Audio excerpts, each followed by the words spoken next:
one teaspoon. And like a BB moment, which is like a beautiful black moment. Did we get any of those in this episode? Black. We have a chaotic vibe moment of the chaotic vibe moment. And you're watching Black by Reality. Black by Baddies. And those who love us. How are you? Hi, Nicole. How are you doing? So lucky to be here and talk to you. Oh, thank you. So my first question is, it seemed like at the beginning of this experience, you really wanted to find love. It really came out in an emotional moment when Izzy decided to cut things. So I was just wondering, what were you looking for in a partner, you know? What I was looking for, that's a great question. I was looking for someone who was going to be able to sit down with me, have a clear conversation, really telling me, I don't like this, I like this, I don't like this, but we can work on this. And having that transparency with your partner, that is for foremost, someone who's going to be genuinely themselves and someone who's going to love me for genuinely being myself. Got it. On the first day, you also realized that Uche was there too. So I was wondering how much time was left in the pods when you decided to tell Milton that you had a history with Uche, because it seemed like the last day, hours. Yes, well, we were instructed and we were directed. If we had to make the decision of like going home or we were going to stay, and we were prohibited to tell the truth to our fellow castmates, in that case, Milton and all the girls. And if I didn't want to jeopardize my connection with Milton because I misspoke before giving instruction of, yes, you can actually talk now. We see that you have this conversation with Aaliyah when she finally tells you that she knew, and she eventually says, I don't actually want to learn all these details about his life. And it looked like you seemed so excited after keeping this secret for so long that you went ahead and said it. So is it more about wanting that closeness with Aaliyah to tell her these things? Do you have any regrets of like not holding a little bit more back, since it seemed to like really freak her out? Looking back at that scene, it did hurt me. Like, I was like, oh my God. Like, and this is like in our conversation shut up into like a 5-minute conversation, and people need to know that it was not me just blabbing my mouth to her. And she came to me with questions. It wasn't like just like, here you go, and giving a platter. It was like a sort of relief in my end to be like, I can finally tell you everything. I don't have it to hold it in myself. And it was a lot. Like, people forget I'm a human being. Like, I am there and I'm keeping this huge secret with this girl that I love and care for. And I have to keep quiet. Like, no one has put themselves in my shoes. Having your ex in the show, when you're like, there's no way that's gonna happen. I'm gonna like you're like, this is a blank slate for me. Like, dating and like actually presenting the best version of myself and seeing if I actually get a connection, like, it's really tough. And I give myself grace. Like, people say you may have handled it differently, but excuse me. So what were the questions Aaliyah asked you? Like, was it about the dog and like? No, what I'm saying about the questions, you really wanted to know, hey, what is your side? What is your story? And that's what I gave her. And for me, like, giving her the details about the dog and stuff, it was me of excitement. I'm like, she's kind of my best friend in the pods. And I'm like, you need to know this. So you like actually surprise him with this and like get along, and you envision what great life you're going to have. Because at the moment, I thought he had changed. That's basically what it was. Okay. Are you guys on good terms now? I think we're cordial. Like, I think the situation affected, and also like looking back at the show, she did come to her own conclusions without speaking to me first, and she didn't grant me that grace that she speaks. So at the moment, we're cordial. I wish her the best. She seems to be thriving, and I hope that continues for her. That's all I can say. My last question on this. In one of the interviews, I guess a mutual friend of you guys, like another cast member, had you to meet again outside of the pods and And talk. that What was was that? news for me because I didn't even know that like the other cast member purposely do that. Oh, Um, so I didn't know that. And that was flash news to me. Yes, we had a conversation, and then actually in that conversation, what I told her was like, I didn't tell you anything that I wanted to do with ill intention because I kept hearing from the other rest of the cast, like, oh, she's really pissed because you give her details. And I was like, and I didn't lie to you. I didn't lie to you because you wanted me in your kid's life. You said that.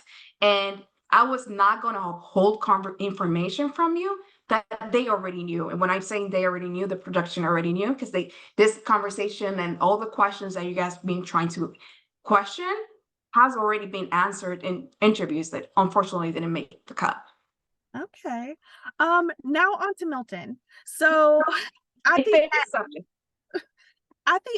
like it looked like Milton was really like he admitted it's a bit of a risk, and he was like, I'm leaning towards taking this risk, and he started like listing out all the things that could go wrong. He likes video games, you have an age gap, maybe you'll move to Argentina. Do you think at that point there was anything he could have said that you would have like, I think we should rethink this, or you were like, no, I'm 100%, I know that I want. In a relationship, there's going to be their ups and downs, and there's going to be obviously that uncertainty. Mhm. You don't, that's what makes it a risk. That's what makes it love so special.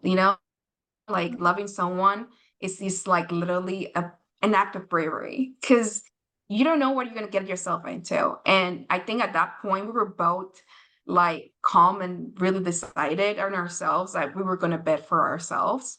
Mhm. And I don't think anything it had to be something really major because we were really truthful. Like you guys just saw like really a small portion of our love story that sometimes I think to myself, like, it doesn't really make sense the way that it was edited and portrayed out. But again, they have huge, like so many stories to tell. They need to tell everyone in a matter of like really small time. Yeah. Um, so yeah, again, at the day, like I think we were both sure for what Mhm. like at the wedding day. Got it. You there's some big differences, and you guys were open about that throughout the relationship. Later on the last date we see you guys have, he brings up the Uche situation again, but I think from his perspective, he was talking about this is a big difference we have, but how are we going to raise our children on like how to handle conflict? So, did you ever come to an agreement of what that kind of plan would be? 1000%. Like again, this is just a small portion of what that we spoke that night until like really late. And I understood his part, he understood mine. And even looking it back, we had a conversation. And yeah, I didn't handle that conversation the best way. And I was like, oh, and I felt this way. And he was like, oh yeah, I can totally see it now. Mhm. And we balance each other out. Like his calmness and my feistiness. It's just we just balance each other out. And that's how we have managed to communicate efficiently and have a happy marriage. So what's like the lesson you guys would plan to give from this experience? I think that the lesson that I would like to give out of this experience, first of all, know yourself. Know the things that you're definitely not going to be able to negotiate or give up for someone. There's always compromise. There Mhm. is always compromise. And in marriage, you decide to love that person every single day. Mhm. You guys also had a very jokey manner with each other.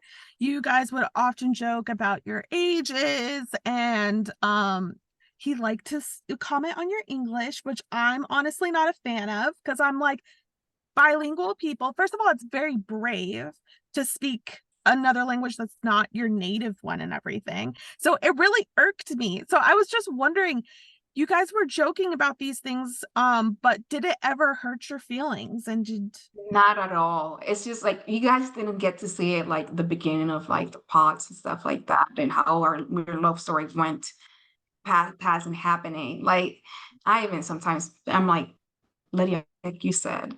And it's like a pronunciation, but I joke him all the time, like, we'll try to speak two languages and Yeah. then you come back to me, okay? And he doesn't mean, I know him, and I know that he doesn't mean an ill intent or making it in a despective way. Like, the one thing that he loves the most about me is my ability and my bilingual ability to do every task that I am. Like he appreciates the smart Lydia. So he loves that. And it's just something to joke around. And I can like, I'm sorry that you felt that way because it was not his intent at all. Okay. I'm just curious. So did you ever, the one thing, it's so normal. Like when you guys are talking about the cleaning and stuff, it's like, oh, that's like such a normal aspect of relationships. Did that ever get sorted out before you guys hit that altar? Oh my God, Nicole, to this day, I can tell you that's not improved. It's just you shows your battles, honestly. Like Mhm. he does put his towels where they belong. So you just saw that like a reunion. Like finally, at least he does that. Um, it's just like he that like laid back sense of who he is. He's like, it's not a big deal. Like he is like that for every aspect. It's like big deal. We're Yeah. alive, we're well, and Yeah. we just continue on. So Me and I my guess we balance yourself. me and my fellow podcast hosts are like, this is a common conversation these couples are having every season. It was a whole thing with Cole and Zaynab specifically about the towels. And it's like, before these men get on this show, they need to just pick up the towels. Like that was Have a course of like household duties. basically. Okay. Was there ever a moment you considered saying no to Milton at the altar? I don't believe there's a moment or a specific moment that I can remember or recall that I was going to say no to him. Mhm. I was evaluating everything, and I'm not saying that it was doubtful, but like first when you see me on the last date of like me trying to like explain myself and the whole situation with my ex, I felt like I was like, wait, like that's why I come back. I'm like, wait, am I understanding you right? Because there's also a part of me, and people have come to me like, oh, Lydia, you were not able to listen what he was saying. I was able to listen what he was saying, but I was complaining about house chores. He was complaining about my persona Mhm. and who I am as a person. So I had to take a step back and actually talk to him about it because I wanted to know where he was coming from. Mhm. People often, and and you can see that from the general public, they judge and really take an opinion and a stand when someone is passionate and is really vulnerable and is emotional. They'll Mhm. see it as a weakness. Well, Mhm. I see it as an act of bravery. I'm presenting you and literally presenting all of me to you for Mhm. you to criticize, judge, and put your opinion on. Mhm. Mhm. A big thing about your season, which is really wild, is how many other couples got engaged and we just don't see. Specifically, we saw Renee at the wedding dress, and it looked like she was just there as one of your guys' friends, but then it's like she's in a whole white dress. So what would you say about your relationship with Renee and seeing her through that process? And then Renee's lovely, and I had a loving relationship with her. Like the other day, I was looking through my journal, and she had wrote me like kind of like a friendship love letter, and I'm always gonna love her for that. As far as her story, like I really cannot say anything to it because I really don't know. I was too focused on my own yeah. self in that moment, in that situation, so I really cannot speak to that matter. Are you surprised? Like, I can't imagine going through this whole process and like so little being shown, and then you're one of the couples who were actually shown. Like, what do you think of that? Your season, I agree, but unfortunately, it's not a Love Is Blind Lydia's version. yeah. It would have been perfect, right? Because then you can actually see the entire story, how we actually love each other. At the end of the day, it's a show, and they try to put the best product that they can. And these are people that the editors really don't know me. They don't know my personality. They just gonna try to see thousands of hours of filming and try to put it in a story. So it's like I don't have any hard feelings to what it was edited. It's more of like, yes, I had certain preferences, and it was a little bit discouraging.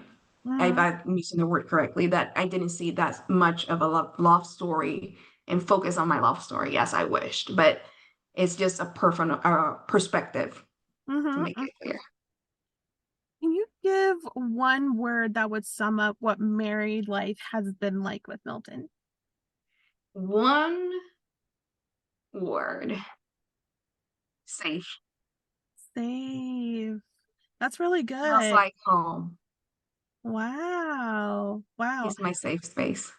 I will say, let's say just watching things of like how your interactions with Uche and how activated you are in that, and then having a relationship where you can feel safe, which by the way, I give kudos to Milton for Oh my God, yes. how he handled that whole situation. He's just like, oh, they're in a room arguing, I'm gonna go in there and I'm gonna be like, we got plans. What did he show you on that phone? What did he write?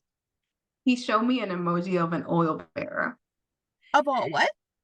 Oil barrel. So basically the barrel emoji. And it's because it's kind of like a safe thing between us that we're like, he just telling me like, do you want out? Do you want Yeah, out of this? yeah, I figured. And he's being what he is, my safety net, and trying to make sure to like, you're uncomfortable in the situation. Of course, I was being accused of lies because there were lies. Mm, And I did had a better opinion of that person in that moment than mm, what he was acting or portraying to be. mm. So yeah, that was it. It was an oil barrel. Okay. My last question, is there anything that you would have done differently? I think that no, because if not, it would kind of change my whole outcome. And my outcome is I'm happily married and in love with my husband. So I don't think I would change anything. Got it. Well, thank you for your time, Lydia. I hope you have a good Thank one. you. It was a pleasure talking to you.